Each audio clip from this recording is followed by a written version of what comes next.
Telangana times news ప్రేక్షకులకు స్వాగతం. 2023లో తెలంగాణ శాసనసభ ఎన్నికలు అయిపోయాయి. అదే మాదిరిగా మొన్న 2024లో లోక్సభ ఎన్నికలు కూడా పూర్తయ్యాయి.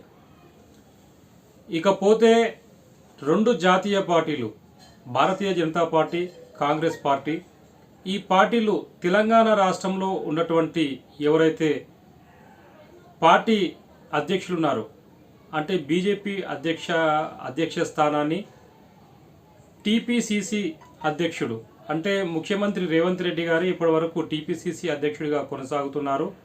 ఆయనను కిషన్ రెడ్డిని మార్చాలనే ఒక చర్చకు దారితీసింది. మార్చాలని అనుకుంటున్నారు ఈ రెండు పార్టీల అధిష్టానం. ఎందుకంటే ముఖ్యమంత్రి రేవంత్ రెడ్డి ఉన్నాడు కాబట్టి టీపీసీసీగా ఇంకో నాయకుడికి బాధ్యతలు ఇస్తే బాగుంటుందని వారు భావిస్తున్నారు. అదే మాదిరిగా 2022లో కిషన్ రెడ్డి బీజేపీ అధ్యక్షుడిగా ఎన్నికైన తర్వాత, పార్టీ నియమించిన తర్వాత ఆయన ఆధ్వర్యంలోనే 2023 శాసనసభ ఎన్నికలు నిర్వహించారు. అనూహ్య రీతిలో బీజేపీ ఎక్కువ సీట్లు సాధించింది లోక్సభ, అదే మాదిరిగా అసెంబ్లీ ఎన్నికల్లో. అంటే అంతకుముందు మన బండి సంజయ్ గారు ఉండే, ఆయన సారథ్యంలో బీజేపీ అనుకోని రీతిగా ఎక్కువ సీట్లు సాధించింది. ఆయన వేసినటువంటి బలమైన పునాదే మనం అనుకోవాలి.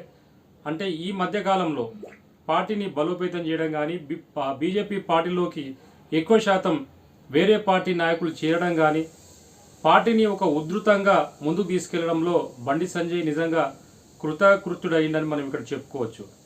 అక్కడ ఏం జరిగింది ఏందనేది తెలియదు కానీ ఎలక్షన్లు వచ్చేసరికి తిరిగి బండి సంజయ్ని తప్పించి కిషన్ రెడ్డి గారిని పార్టీ అధ్యక్షునిగా నియమించింది.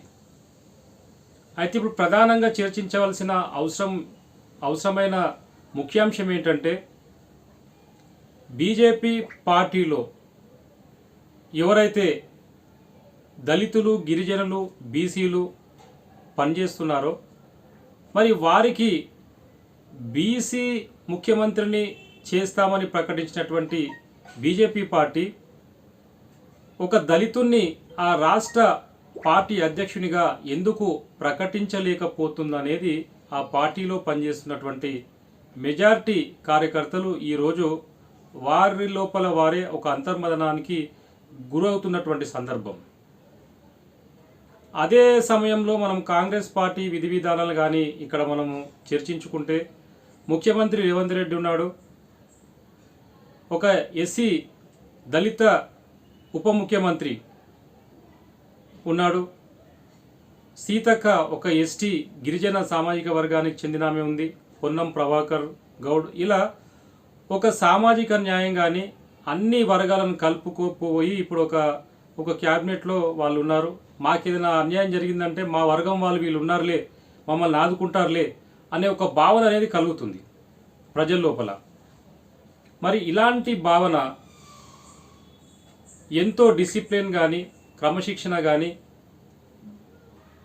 ఉన్నటువంటి బీజేపీ పార్టీలో ఎందుకు లేదనేది ఇక్కడ అందరినీ వీరిస్తున్నటువంటి సమస్య. అప్పుడెప్పుడో 20-25 సంవత్సరాల క్రితము బంగారు లక్ష్మణ్ గారు ఉమ్మడి రాష్ట్రం ఉన్నప్పుడు ఒక 2 సంవత్సరాలు ఆయనను ఏపీ బీజేపీ అధ్యక్ష పదవిగా ఉమ్మడి రాష్ట్రం ఉన్నప్పుడు పెట్టింది. ఆ తర్వాత ఎంతో మందికి అవకాశం ఇచ్చారు కానీ వాళ్ళంతా కూడా అగ్రవర్ణాల వాళ్ళే. తర్వాత బీసీలకు ఇవ్వడం జరిగింది. ఎస్సీలకి ఇవ్వాలనే ఆలోచన అసలు లేనే లేదు. ఎందుకు ఇక్కడ ఇవ్వలేకపోతున్నారో అర్థం కావడం లేదు. ఏవైతే దళిత గిరిజన సామాజిక సంస్థలు ఈనాడు సమాజంలో పనిచేస్తున్నాయో వాళ్ళందరూ కూడా ఎప్పటి నుంచో అదే వ్యక్తం చేస్తుంటారు, అదే భావనను వ్యక్తం చేస్తుంటారు. ఇక్కడ ఒక సామాజిక సామరస్యత కానీ, సామాజిక న్యాయం కానీ, కింది వర్గాలను అభివృద్ధి పరచాలనే ఒక అంశం కానీ బీజేపీ పార్టీలో లేదనేది చాలా వరకు అందరూ అనుకునే విషయం. ఎప్పుడైతే మీరు పనిచేసే అవకాశం ఇయ్యరో, ఎప్పుడైతే మంచి అవకాశాన్ని కల్పియరో, ఇండైరెక్ట్గా ఆయా వర్గాల అభివృద్ధిని మీరు అడ్డుకున్నట్టే అని ఇక్కడ అందరూ కూడా భావిస్తున్నటువంటి ఈ ఆలోచన. నిజంగా ఆయా వర్గాలకు మీరు సామాజిక న్యాయం చేయాలన్నా, ఆయా వర్గాలను అంటే దళిత గిరిజన బీసీ వర్గాలను అభివృద్ధిలోకి తీసుకురావాలన్నా వారికి కూడా అన్ని విభాగాల్లో సమానమైన అవకాశాలు ఇవ్వాల్సిన అవసరం ఉంది. మరి ఎందుకు ఇవ్వడం లేదంటే ముఖ్యమైనది ఇక్కడ వివక్ష అనేది అర్థమవుతుంది. వీరికి అధికారం ఇస్తే వీళ్ళ కింద మేము పనిచేయాలా అనేది వివక్ష అనేది కనబడుతుంది. మరి నిజంగా మీకు అలాంటి భావన లేనప్పుడు ఎంతోమంది ఉన్నారు, సీనియర్ నాయకులు ఉన్నారు దళితుల్లో, ఆర్ఎస్ఎస్లో పనిచేసి మరి ఇక్కడ బీజేపీ పార్టీలో పనిచేసిన వాళ్ళు, కొన్ని ముఖ్యమైన బాధ్యతలను చేపట్టేటువంటి సీనియర్ నాయకులు కూడా ఈనాడు బీజేపీలో ఉన్నారు. వారికి ఒక పార్టీ అధ్యక్ష బాధ్యత కానీ, ఎలక్షన్ ఇన్ఛార్జెస్ కానీ, లేదా పోటీ చేసే అవకాశం కూడా ఇవ్వడం లేదు. మీరు ఉన్నారు, మరి పోటీ చేస్తారని కూడా అడగడం లేదని తెలుస్తుంది. మరి ఎందుకు ఇలాంటి వివక్షత వాతావరణం బీజేపీ పార్టీలో కొనసాగుతుందో అర్థం కావడం లేదు.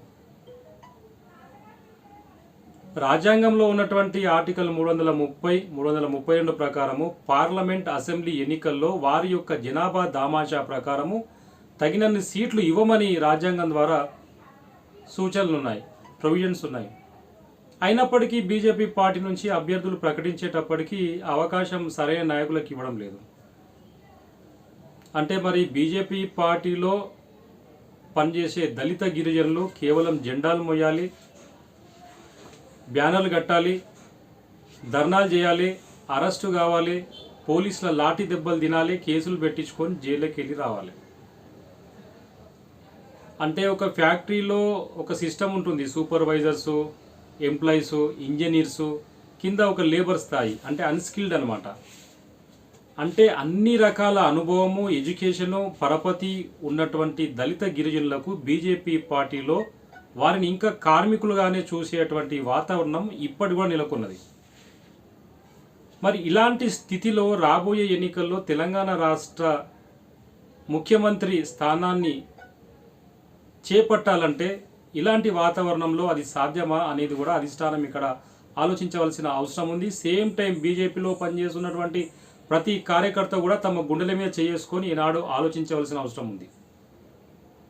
మీకు తెలుసు బీజేపీలో ఎంతమంది దళిత గిరిజనులు, బీసీలు క్యాడర్ పనిచేశారు, ఈనాడు వాళ్ళ పరిస్థితి ఏంటి, కనీసం ఎలా ఉన్నారు మీరు అని అడిగే అధిష్టానం నుంచి ఒక పెద్ద నాయకుడు కూడా లేడు. ఎంతోమంది తనులు జాలిస్తున్నారు, ఎంతోమంది రకరకాలుగా ఇంటికే పరిమితం అయిపోతున్నారు. ఒకవైపు వాడుకొని వదిలేయడం, ఒకవైపు వివక్షత, ఒకవైపు కీలక పదవులు ఇచ్చి ఎంకరేజ్మెంట్ చేయకపోవడం, ఇలాంటి కారణాల వల్ల ఒక ఆత్మన్యూనత భావానికి గురైపోయి వారు పూర్తిగా ఒక డమ్మీలుగా మిగిలిపోతున్నారు. మనం ఎక్కడ ఏ ఫ్యాక్టరీలో పనిచేసినా లేదా ఇంకేదైనా సంస్థలో పనిచేసినా ఆ సీనియారిటీ ప్రకారం, ఆ ఎడ్యుకేషన్ ప్రకారం ఒక ప్రమోషన్ అనేది ఉంటుందా లేదా? మరి పార్టీలో కూడా అలా ఉంది చాలా పార్టీల్లో. మరి బీజేపీ పార్టీలో ఎందుకు లేదు? అది ముఖ్యంగా దళితులకు ఎందుకు అవకాశాలు ఇవ్వడం లేదు? అంటే అవకాశాలు ఇవ్వడం లేదంటే మీరు వాళ్ళని డైరెక్ట్గా అంచివేస్తున్నట్టే కదా. ఉన్న వాళ్ళకేమో 2-3 పదవులు ఉన్నాయి, లేని వాళ్ళకేమో ఒక్క పదవి కూడా లేదు. మరి కాబట్టి ముఖ్యంగా బీజేపీ పార్టీలో ఉన్నటువంటి ప్రతి ఒక్క కార్యకర్త, ప్రతి ఒక్క నాయకుడు, మరి మీ పార్టీలో చురుగ్గా పనిచేసి ఆర్ఎస్ఎస్ నుండి పనిచేసి బీజేపీలో ఏళ్ల తరబడి పనిచేసి జైళ్ళకు వెళ్ళినటువంటి సీనియర్ నాయకులు ఉన్నారా లేదా? మరి వాళ్ళకు అవకాశం ఇస్తే ఎలా ఉంటుంది అనే దానిపైన ప్రతి ఒక్క కార్యకర్త ఈనాడు అధిష్టానాన్ని ప్రశ్నించాలి, తమకు తాము ప్రశ్నించుకోవాలి. ఈనాడు మీరు ఆలోచించకపోతే మీకు ఒక 20 సంవత్సరాలు 15 సంవత్సరాలు అయిపోయిన తర్వాత మీరు కూడా ఒక బస్తీ కార్యకర్తగా, సామాన్య కార్యకర్తగా మీ జీవితాన్ని ముగించవలసిన అవసరం ఉంది. ఉన్నవాళ్ళే పదవులు, శాఖలు, మంత్రి పదవులు, చైర్మన్లు, కార్పొరేషన్ల చైర్మన్లు ఇవన్నీ అయిపోయి ఎక్కడికో వెళ్ళిపోతారు. మరి లేని వాళ్ళు ఎక్కడున్న వాళ్ళు అక్కడి నుండి పోతున్నారు. ఇది చాలా బాధాకరమైన విషయం. ఒక మంచి క్రమశిక్షణ, అంకిత భావంతో పనిచేసేటువంటి బీజేపీ పార్టీ నేడు ఈ రోజు తీసుకుంటే కేవలం వలసవాదులు, పెట్టుబడిదారులు పార్టీ ఫిరాయించి వచ్చే వాళ్ళకే ఇక్కడ ప్రాధాన్యతను ఇవ్వాలనుకుంటున్నారు. కానీ మరి ఏళ్ల తరబడి బీజేపీ పార్టీలో ఉన్నటువంటి ముఖ్య నాయకులకు, దళిత గిరిజనుల, బీసీ నాయకుల కోసం ఎందుకు ఆలోచించడం లేదని నేను ప్రశ్నిస్తున్నాను. దయచేసి ఈ ప్రశ్న ప్రతి ఒక్క బీజేపీ కార్యకర్తలకు రావాలని కోరుకుంటూ మీ విలువైన కామెంట్లు కానీ, మీ విలువైనటువంటి సమాచారాన్ని కానీ కామెంట్ల రూపంలో తెలియజేయాలని కోరుతూ, ఈ వీడియో కనుక మీకు నచ్చినట్లయితే మరింత మందికి షేర్ చేయాలని కోరుతూ, జై భీమ్, జై హింద్, ధన్యవాదాలు.